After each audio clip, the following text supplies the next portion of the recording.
Saya Dr. Leo, selamat datang di channel Malpractice Makes Perfect, channel tentang ilmu hitam dunia kedokteran.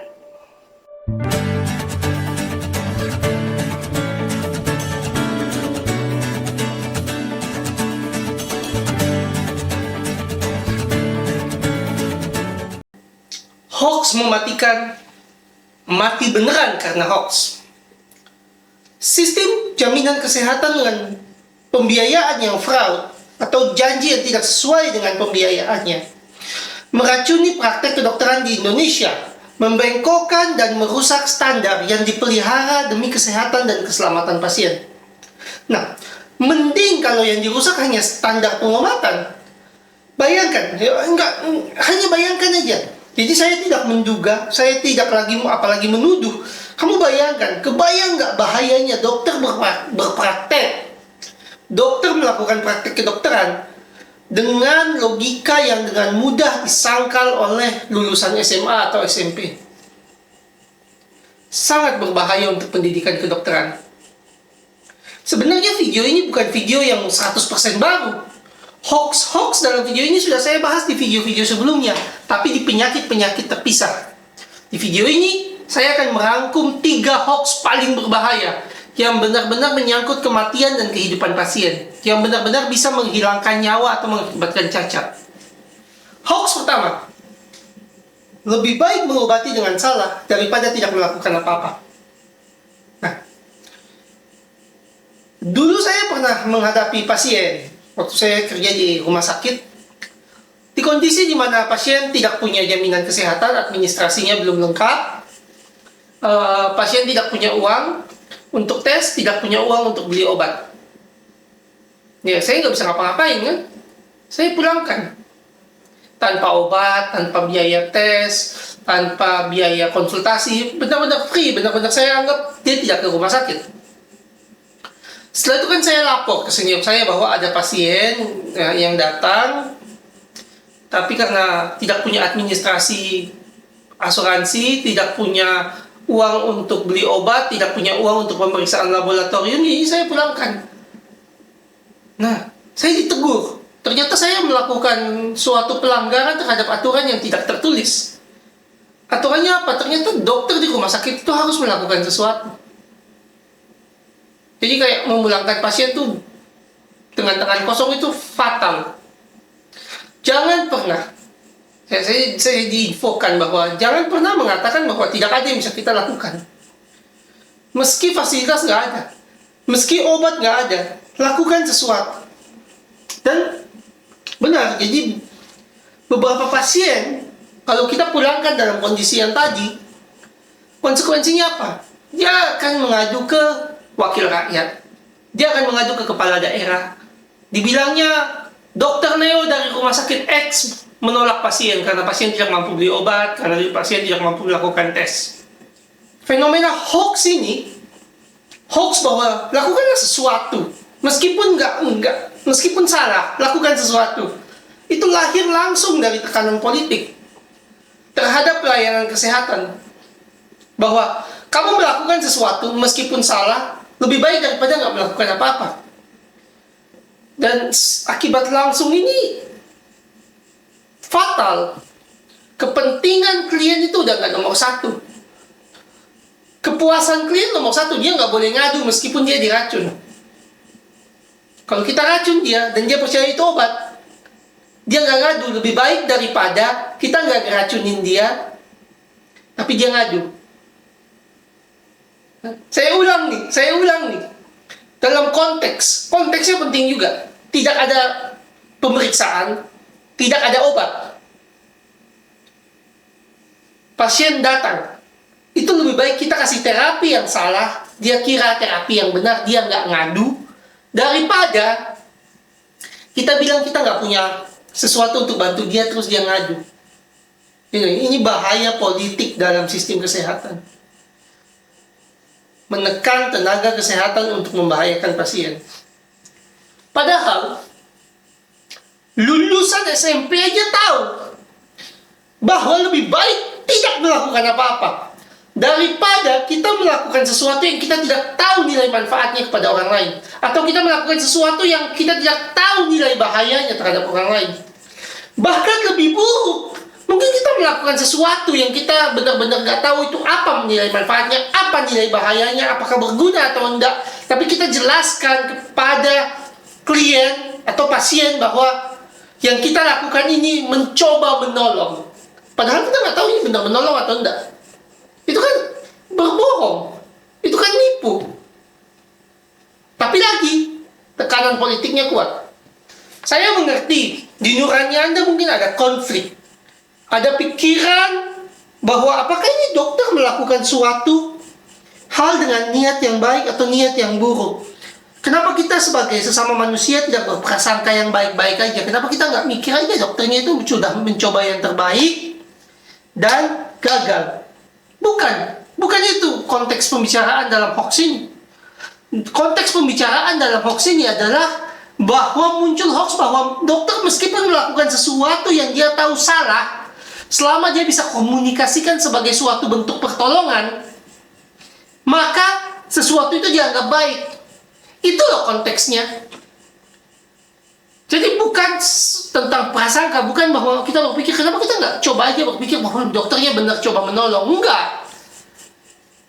Ini konteksnya adalah dia melakukan sesuatu yang dia tahu salah karena dia tidak boleh tidak melakukan apa-apa yang secara etika benar. Kita langsung ke kasus. Ada 3 cerita. Pertama, katakan Hendrik masuk ke rumah sakit, ditolong oleh dokter Leo. Begitu Hendrik datang dengan demam, fasilitas gak ada, obat gak ada, yang dilakukan dokter Leo adalah Hendrik diberikan selimut, diberikan makan, lalu pulang. Dokter Leo mengatakan, saya cuma menolong kamu. Lalu Hendrik demamnya makin tinggi, meninggal. Nomor 2, skenario yang kedua, Agus datang ke rumah sakit yang sama. Karena demam juga, ketemu dokter Dimas. Sama dokter Dimas dikasih air putih, didoakan, dimantra, terus dokter Dimas suruh Agus minum. Dokter Dimas bilang, ya saya coba mengobati kamu. Agus minum, Agus pulang, demam memburuk, wafat. Skenario nomor 3. Fikri datang ke rumah sakit, ketemu dokter Amel. Dokter Amel menjelaskan, rumah sakit tidak memiliki obat yang dibutuhkan Fikri, tidak punya tes yang dibutuhkan Fikri. Fikri lalu dirujuk atau dipulangkan. Karena ya kalau di daerah ya kita rujuk itu nggak selalu kita antar ke rumah sakit yang dituju. Kalau ambulansnya nggak ada ya kita pulangkan. Rujuk itu cuma bahasa halusnya. Fikri dirujuk atau dipulangkan, sampai di rumah Fikri demam lalu wafat. Ya, jadi ada 3 cerita yang berbeda. Skenario nomor 2 kan salah. Itu dulu, langsung aja dulu. Dokter Dimas ngasih Agus pasien demam air yang didoakan dan dimantrai. Lalu dokter Dimas bilang bahwa ini adalah upaya mengobati. Ini saya coba ngobatin kamu. Poinnya adalah dokter Dimas ini bertindak seperti dukun. Konteks bertindak seperti dukun adalah, atau pengertian bertindak seperti dukun adalah menyampaikan terapi medis yang tidak ilmiah sebagai usaha menyembuhkan pasien. Ini penting. Jangan dilihat bahwa terapi tersebut konyol. Katakanlah dokter Dimas ambil tanah, didoakan, terus ditempel di wajahnya pasiennya. Lalu dokter Dimas bilang, ini saya coba mengobati. Tapi definisinya adalah memberikan sesuatu yang tidak ilmiah. Jadi, katakan pasien demam, dokter Dimas ngasih salbutamol tablet, itu sama salahnya, sama konyolnya, sama bodohnya dengan dokter Dimas memberikan air yang dimantrai. Jadi upaya mengobati itu harus ilmiah. Inilah kenapa dalam konteks nomor 2 itu Dimas salah, karena dia adalah dokter dan di rumah sakit bukan sebagai fasilitas pengobatan alternatif. Kita balik ke hoax yang kita bahas. Lebih baik melakukan sesuatu yang salah daripada tidak melakukan apa-apa. Nah, ini akan kembali ke fasilitas dan pembiayaan tiap rumah sakit. Fasilitas dan pembiayaan tiap klinik. Ada kalanya tindakan konyol yang tidak ilmiah itu yang dipraktekkan. Karena kalau dia pulangkan pasien tangan kosong, pasien ngadu. Jadi poin nomor 2 ini adalah suatu keilmiahan. Terapi yang diberikan harus punya bukti penelitian yang terbukti bermanfaat kepada pasien dan tidak meningkatkan risiko kematian. Jadi bukan sekedar bahwa kalau air didoakan itu seakan-akan konyol, seakan-akan seperti dukun, tapi ketika memberikan salbutamol kepada pasien demam itu nggak apa-apa karena obat demam yang lain nggak ada. Enggak, sama konyolnya. Satunya obat ya, satunya air. Cuma dua-duanya salah. Tetap salah hanya untuk meyakinkan pasien daripada kita nggak ngapa-ngapain.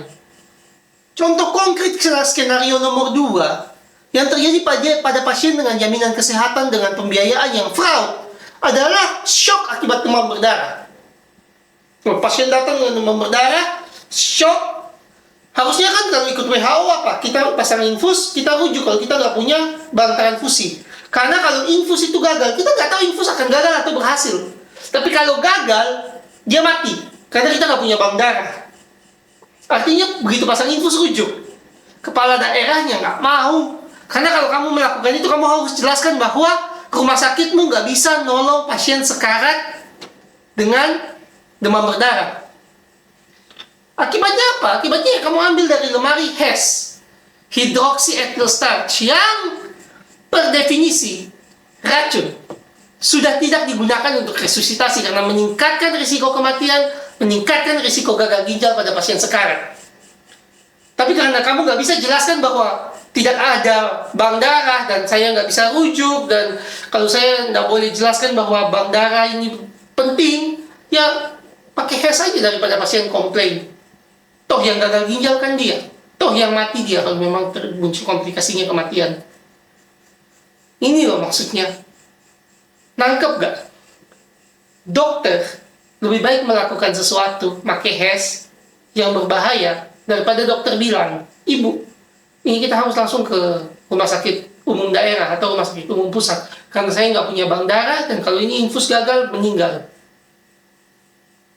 Itu kan dia langsung ke kepala daerah ngamuk, kenapa nggak ada bank darah di RSUD XXX?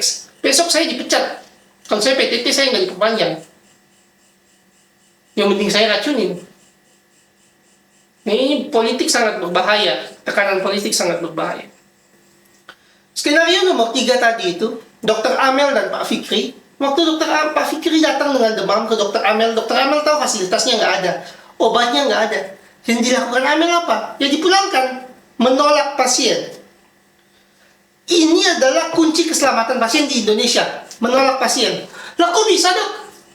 Karena kita nggak pura-pura nolong. Kita bisa tolong, kita tolong. Kita nggak bisa tolong, kita nggak pura-pura nolong.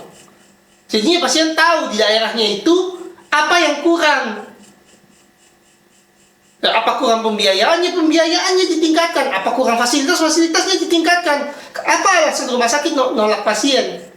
Kalau rumah sakit nggak nolak pasien, rumah sakit terima-terima aja, pasien mati konyol di rumah sakit karena tekanan politik. Oh, harus melakukan sesuatu. Fasilitas nggak ada, saya jelaskan, saya komplain, ya udah ambil aja yang racun. Tapi kalau rumah sakitnya seperti Dr. Amel, dia menolak pasien, Pak Fikri kan tahu, oh Dr. Amel tidak pura-pura nolong saya. Skenario nomor 3, Dr. Amel ini dibenci oleh kepala daerah dan politisi, sangat dibenci. Karena tindakan Dr. Amel mengekspos ketidakmampuan daerah, mengekspos ketidakbecusan kepala daerah dalam mengelola pembiayaan atau penyediaan fasilitas kesehatan yang berujung pada kematian warga di daerah tersebut. Jadi ceritanya Dr. Amel nambah kerjaannya politisi di sana. Ya, Dr. Amel umurnya nggak akan panjang di sana. Paling PTT-nya sudah 1 tahun selesai. Atau kalau mungkin penempatan presiden sementara dipulangkan ke alma maternya. Tapi tindakan Dr. Amel ini yang sebenarnya etis. Tindakan Dr. Amel ini yang sebenarnya dibutuhkan di Indonesia. Cerita Dr. Amel ini menggambarkan mengapa hoax mengobati dengan salah lebih baik daripada tidak melakukan apa-apa itu berkembang di Indonesia dan di negara-negara berkembang. Karena ada sanksi politik dan jabatan terhadap perilaku yang benar dan etis seorang dokter. Kalau berbuat benar dihukum, kan mending berbuat yang salah. Iya enggak? Kamu tempatkan dirimu jadi dokternya. Kamu mau ngambil sekolah, butuh rekomendasi kepala daerah. Kalau kamu benar melakukan yang etik, kamu tolak pasiennya karena kamu bilang bahwa kondisinya tidak memungkinkan untuk nolong, dia ngaju ke kepala daerah. Selamat tinggal itu rekomendasi. Kamu diutus alma mater, kamu mau jadi dokter spesialis yang praktek di kota tapi harus berapa bulan di desa. Terus kamu jelaskan kelemahan kabupaten tersebut fasilitasnya.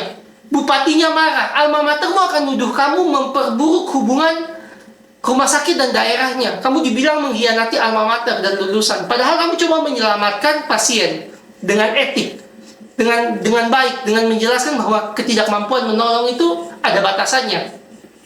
Ya kalau seperti ini sistemnya, yang korban itu bukan dokternya, bukan fakultas kedokterannya, bukan universitasnya, bukan bupati, bukan anggota wakil rakyatnya. Yang mati kan klien, warga, pasien.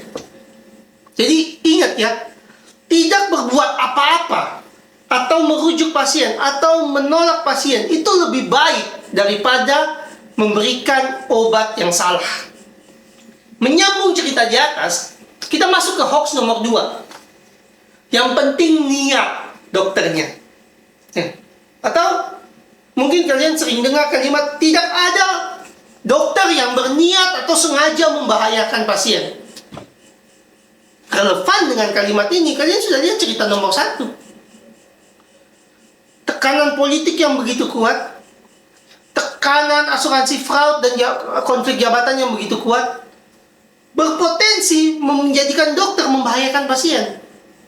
Skenario nomor 2 ini adalah yang paling celaka dan yang paling berbahaya dalam sistem kesehatan di Indonesia. Karena dalam suatu sistem kesehatan, bila tidak ada obatnya, bila tidak ada fasilitasnya, bila tidak ada pembiayaannya, pasti ada korbannya, pasti ada yang cacat, pasti ada yang meninggal, pasti ada yang wafat. Nah, dari sekian banyak yang wafat, kan pasti ada yang kritis dan ngadu. Nah, sistem ini otomatis mengorbankan nama baik dokter, nama baik profesi dokter. Padahal mereka yang lemah di pembiayaan, mereka yang lemah di pengadaan obat, pengadaan fasilitasnya lemah. Tapi kalau pasiennya ngamuk, dokternya yang ditembak. Tanya ke asuransi jaminan kesehatannya, kok keluarga saya meninggal? Tanya dokternya. Ngamuk ke rumah sakit, kenapa keluarga saya meninggal? Tanya dokternya. Ngadu ke agennya, kenapa meninggal? Tanya dokternya. Padahal mungkin jaminan kesehatannya bayarnya nggak becus. Mungkin ada perjanjian di belakang antara nilai klaim rumah sakit dan penyedia pembayaran yang tidak sesuai. Tapi siapa yang ditumbalkan? Dokternya, katanya keputusan dokternya. Nah, ini akan merusak nama baik profesi kedokteran. Sistem kesehatan yang seperti ini akan merusak nama baik profesi kedokteran. Yang akhirnya, yang ujung-ujungnya meninggal pasien. Dokternya kena masalah hukum, pasiennya meninggal, jaminan kesehatannya lanjut. Meskipun yang nipu padahal kan jaminannya sebenarnya, kalau pembiayaannya nggak cukup. Yang nggak becus bayar kan dia. Yang janjikan sesuatu ke masyarakat kan dia. Tapi yang korban dokternya, yang korban pasiennya, kliennya. Hoax nomor 2 ini muncul ketika dokternya dimintai pertanggungjawaban dan yang menjawab mungkin perwakilan dokternya atau yang menjawab perwakilan rumah sakit dengan jawaban yang super klise yang diulang berkali-kali. Kan niat dokternya itu baik, mencoba menolong. Sering dengar nggak? Sering dengar nggak? Kalau kasus malpraktik itu muncul, kalimat pertama yang diucapkan adalah niat dokternya menolong. Nah, niat menolong tidak relevan terhadap tindakan dan profesi dokter. Langsung kita ke contoh. Dokter Amir dikunjungi selingkuhan istrinya, Abdul. Abdul selingkuh sama istrinya Dokter Amir. Oh, Dokter Amir sakit hati mau bunuh si Abdul. Abdul datang serangan jantung. Dokter Amir ini dalam hatinya pengen bunuh Abdul. Dokter Amir lakukan EKG, memeriksa troponin CKMB, lalu ternyata ditemukan serangan jantung. Dokter Amir lakukan PCI atau pemberian alteplase atau tenecteplase. Lalu Dokter Amir masukkan Abdul ke ICCU. dirawat oleh spesialis jantung dan pembuluh darah. Kemudian Abdul pulang dengan cacat jantung ringan. Dokter Amir tetap pengen bunuh Abdul. Sekarang kita ke cerita nomor 2. Dokter Dedi dikunjungi oleh anak kandungnya yang dia sayangi. Anak kandungnya mengalami serangan jantung. Karena di rumah sakitnya nggak ada troponin CKMB, nggak ada PCI, nggak ada alteplase, nggak ada tenecteplase. Dokter Dedi bukannya merujuk si anak, dia malah memberikan oksigen, dia kasih aspirin, clopidogrel, dia rawat sendiri. Sang anak meninggal atau menderita gagal jantung, cacat berat. Dokter Dedi depresi, dirundung kesedihan berkepanjangan. Sekarang saya tanya kalian, yang salah tuh dokter Dedi atau dokter Amir? Niat itu nggak relevan. Niat dokter Dedi baik, dia pengen anaknya itu selamat. Tindakannya salah. Itu loh yang dilihat. Dokter Amir itu pengen bunuh si Abdul, pengen bunuh pasiennya, tapi tindakannya benar. Jadi tampak kan, kelihatan gitu loh. Niat dokter itu nggak relevan. Apa yang dia lakukan itu relevan. Yang relevan itu kalau nggak ada obat, nggak ada fasilitas, nggak ada pembiayaan, apa yang dilakukan? Benar. Kalau kamu bilang etik, mau bilang lain-lain, konflik kepentingan dan lain-lain, bisa diargumenkan. Niat itu relevan, tapi nggak penting. Yang paling penting di praktik kedokteran itu apa yang dilakukan, hasilnya apa. Kebutuhan pasien dan hasil suatu tindakan medis tidak tergantung niatnya. Ya kalau tindakannya salah, niatnya baik, tetap salah. Nah, ini pembelaannya nggak masuk akal sebenarnya, tapi terus berkembang di masyarakat. Niat dokter itu nggak relevan. Hasilnya apa, tindakannya apa. Hoax ketiga dan terakhir. Ini hoax yang juga berbahaya, sama tiga-tiganya ini bunuh orang kok hoaxnya ini.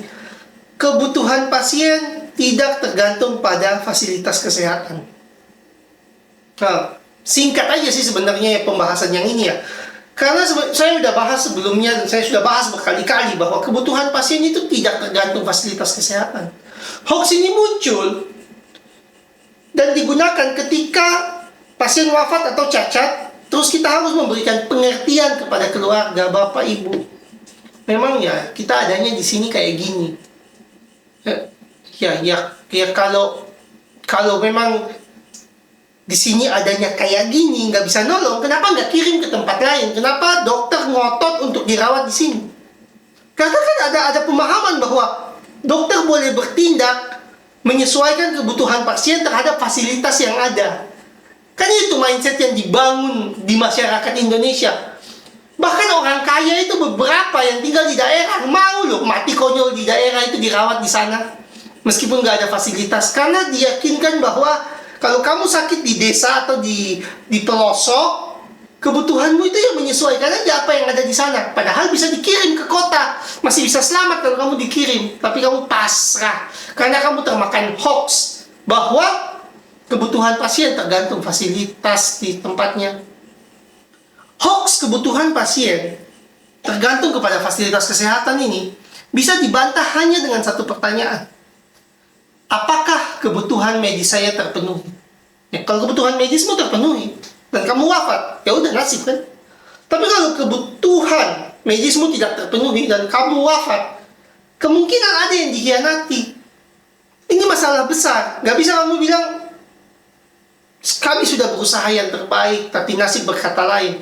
Kamu gak bisa berusaha yang terbaik kalau fasilitasmu gak punya yang terbaik yang dibutuhkan pasien. Kau saya terbaik, kamu tidak bisa berusaha yang terbaik kalau fasilitasmu tidak bisa memenuhi kebutuhan pasien.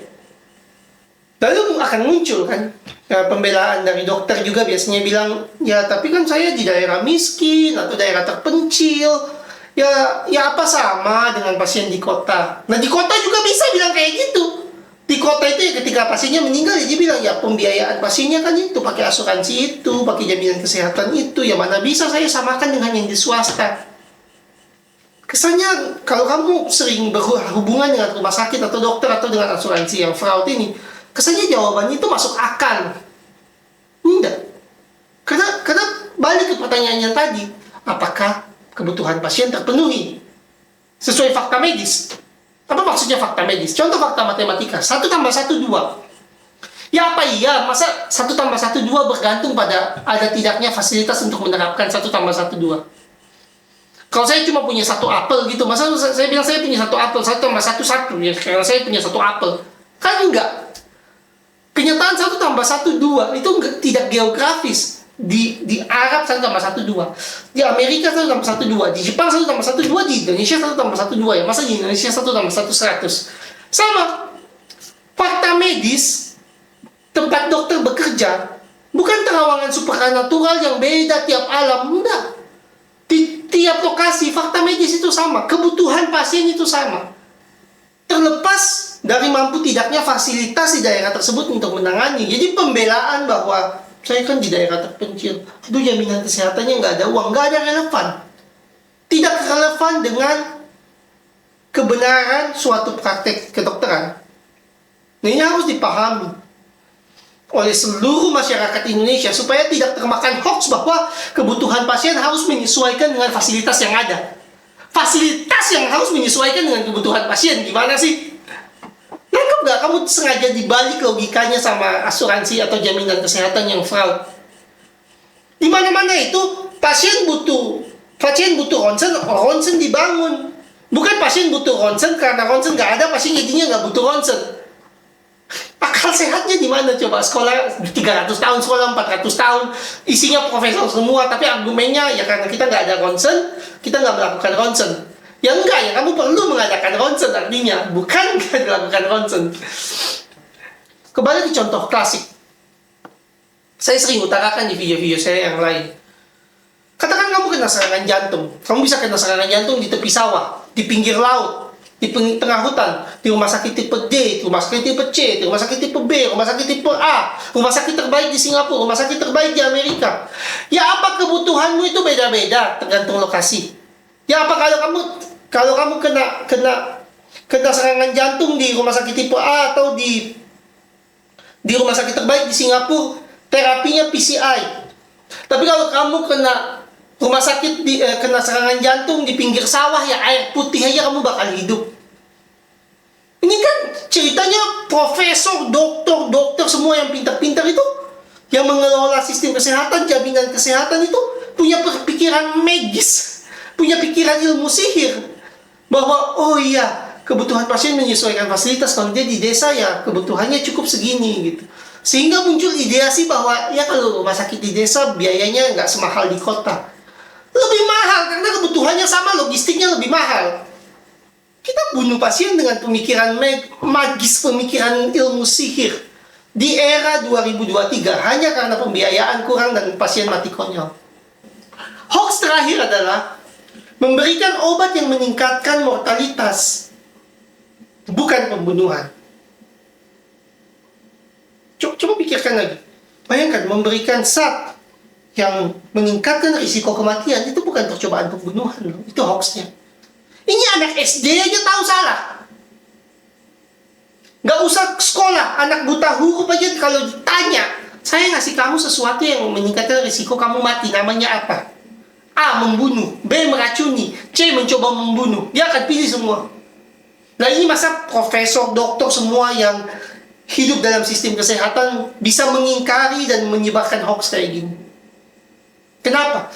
Karena kenyataan pahitnya adalah obat yang benar itu mahal. Obat diabetes yang benar itu 1,5 juta per bulan. Obat asma yang benar itu 300 sampai 400 ribu per bulan. Obat COPD yang benar itu sampai 600 ribu per bulan.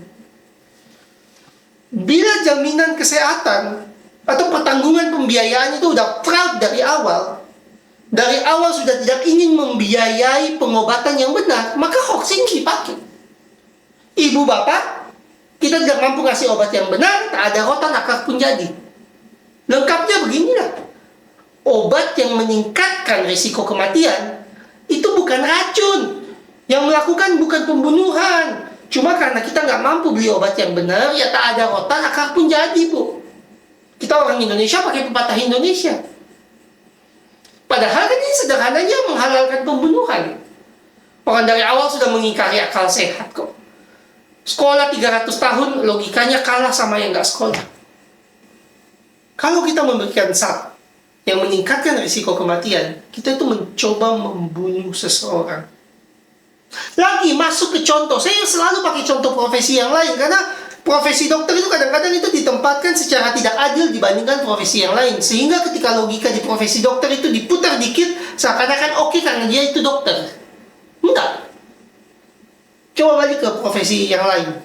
Tambal ban contohnya. Dimas jualan ban. Kalau Dokter Leo nyetir, banyak kempes. Datang ke Dimas. Dimas ganti bannya Dokter Leo, ceritanya dia bilang dia jual ban baru.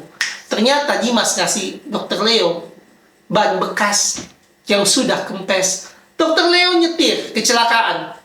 Gimana? Dimas salah nggak? Di mata kalian Dimas salah nggak? Boleh nggak Dimas mengatakan gini, biar lengkap hoaxnya. Dimas bilang, oh niat saya baik, saya mencoba menolong. Tidak ada tukang ban yang sengaja mencelakakan kliennya. Saya ini pengen nolong, tapi nggak ada ban yang baru. Terpaksa saya pakai ban yang ada, ban yang gembos. Ya saya tahu Dokter Leo akan kecelakaan, cuma kan risikonya, itu wujudnya risiko, nggak selalu terjadi. Ini kan persis alasannya, kalimat itu copy paste cuma ditranslatekan ke profesi yang lain. Ada obat yang benar mahal, obat yang salah kita pakai, pasien cacat kita bilang, niat saya coba menolong, tidak ada dokter yang sengaja membahayakan orang lain. Tapi karena pembiayaan tidak ada, ya kita menyesuaikan sehingga yang saya gunakan adalah obat yang berbahaya. Sama tuh, cuma beda profesi, tetap sama-sama salah. Tetap sama-sama salah. Pertanggungjawabannya pun mirip. Balik ke cerita Dimas si tukang ban. Sekarang kalau Dokter Leo umpamanya kecelakaan hampir meninggal, bisa nggak Dimas dibilang mencoba bunuh Dokter Leo? Dalam profesinya sebagai penjual ban, dia sengaja ngasih ban gembos ke Dokter Leo. Boleh nggak Dokter Leo bilang kamu sengaja bunuh saya? Sama dalam profesi kedokteran, dokter dalam kapasitasnya sebagai dokter, karena pembiayaannya fraud, nggak mampu menanggung obat yang benar, kasih obat yang meningkatkan risiko kematian pasien. Boleh nggak pasien itu bilang, dokter kamu coba bunuh saya ya? Kata kuncinya, risiko. Kata kuncinya itu bukan mencoba membunuh, bukan hilang nyawa, bukan cacat. Kata kuncinya itu risiko. Jadi, tidak harus sukses Leo mati setelah ban itu diganti. Supaya Leo boleh bilang, atau keluarganya Leo boleh bilang, Dimas, kami coba bunuh Dokter Leo dengan mengganti ban yang gembos. Enggak. Cukup resiko. Dimas melakukan sesuatu dalam profesinya yang meningkatkan risiko kematian Dokter Leo. Gampang deh, gini aja coba. Saya nih, ketemu presiden, saya masukkan arsen ke tehnya presiden. 0,000000001% arsen ke teh Bapak Presiden. Pas pampres boleh nggak bilang saya coba bunuh presiden? Iya dong. Bahkan Bapak Presidennya nggak wafat, arsen dengan dosis segitu tidak membunuh. Bahkan cacat tidak ada. Tetap saya kalau di pengadilan pasti dituduh mencoba membunuh presiden. Kata kuncinya risiko. Bahwa ketika saya nambah arsen sekian persen, sedikit aja, ada resiko, peningkatan resiko Bapak Presiden meninggal. Itu loh kata kuncinya. Dan dokter tidak harus mengakibatkan cacat atau kematian. Tapi kalau obat yang digunakan sudah meningkatkan resiko kematian, itu udah salah. Dan itu dasar logikanya SD, sekolah dasar. Jadi saya ada tips nih menutup video ini ya. Gimana sih caranya dok? Jadinya saya tahu saya diracun atau enggak. Saya jangan-jangan saya coba dibunuh oleh sistem kesehatan karena saya miskin. Sederhana. Kamu masuk Google, kamu masuk Bing, atau kamu mungkin bisa masuk Google Scholar, search engine, kamu ketik nama obat kamu, spasi, nama penyakit kamu, spasi, mortality. Mortality itu artinya kematian. Contohnya, kalau kamu kena asma, kemudian kamu diobati dengan salbutamol tablet, kamu ketik salbutamol, asma, mortality. Nanti akan muncul dia, jurnal-jurnalnya, baca aja 1-2. Kamu akan lihat apakah obat tersebut terkait dengan kematian atau enggak. Kalau terkait ya kamu diracun. Tangkap. Bukan saya yang bilang. Saya bahkan ngajarin kamu caranya membuktikan suatu malpraktek medis dengan sangat mudah. Biaya mendekati nol. Nah, coba lagi diabetes contohnya. Diabetes, kamu diobati dengan diabetes. Kamu diobati diabetes, diobati dengan glibenclamid. Kamu ketik glibenclamid, diabetes, mortality. Gampang loh. Terus nanti muncul tuh jurnal-jurnal artikel, kamu baca aja. Kalau kamu temukan bahwa ini meningkatkan risiko kematian, ya kamu diracun, bukan saya yang bilang. Penelitiannya yang bilang. Harus siapa lagi yang bilang kalau kamu diracun? Kamu gampang. Membuktikan malpraktek di Indonesia gampang. Cukup modalnya Google, internet, kuota dikit, udah ketemu. Menutup video ini, jadi kalau Indonesia mau lebih sehat, masyarakat mau lebih selamat, kita harus menjauhkan hoax dari sistem kesehatan. Kita harus mengontrol biaya kesehatan bukan dengan hoax, bukan dengan semboyan yang salah logika atau fatal logika. Janganlah membodohkan profesi yang masuknya susah. Banyak sejawat saya itu lulusan olimpiade, lulusan ranking 1, ranking 2, kandidat untuk masuk universitas internasional, tapi dilepas untuk jadi dokter. Setelah jadi dokter, ratusan juta habis. Justru dipaksa untuk berpikir konyol, bahkan di bawah logika anak SD. Nggak benar. Terima kasih. Terima kasih telah menonton video Malpractice Makes Perfect. Tonton terus. Jangan lupa like, comment, share, dan subscribe.